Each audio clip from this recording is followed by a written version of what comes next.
small businesses, particularly in our communities, have got some support from the federal government, but they really see no horizon forward. I mean, is there a plan to help them out? Because currently we're hearing stories of people with their backs up against the wall, not incapable of planning, unable to see beyond.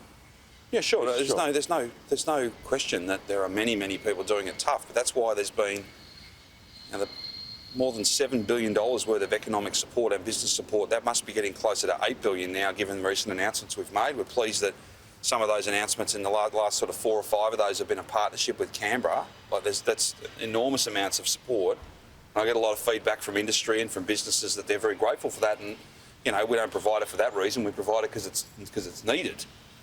Is there an unlimited amount of support? Is any support the same as having all your customers back? No.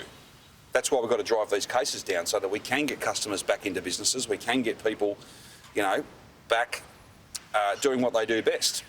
And that's not being closed, it's being open.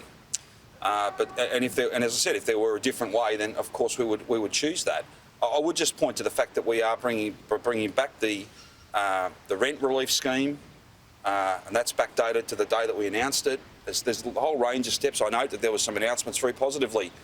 Lest anyone think I'm picking on the federal government, there were some very positive announcements yesterday in relation to childcare, and we thank the relevant federal minister for that.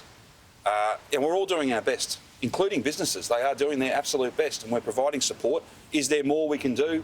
Can I rule out doing more? Of course not. If we have to do more, we will. There are businesses who received payments during lockdowns 4 and 5 who are still yet to receive anything for the current lockdown. Is that money on the way?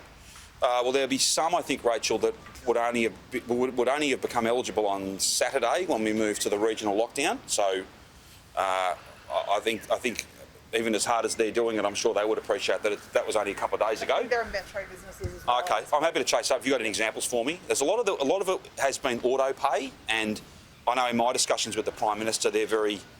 I think one of the reasons why they've been happy to be a partner and be a partner consistently is that we are getting it out there. We've provided them with a full breakdown of what's been paid, what's still to be paid, and they're very pleased with that. And that's why they keep partnering with us, I think, each week that we need to. But the vast majority of our monies have been that auto pay, no more paperwork, and I've got a lot of positive feedback from that. But there have been new elements to the program, so fresh applicants.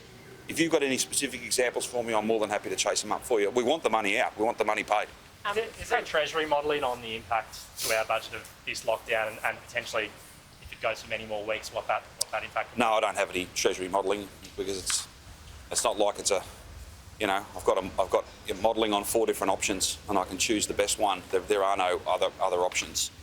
Impacts though, actual impacts will be measured by Treasury, and they'll be there in the regular reporting that the Treasury does, and the whole of government reporting we do.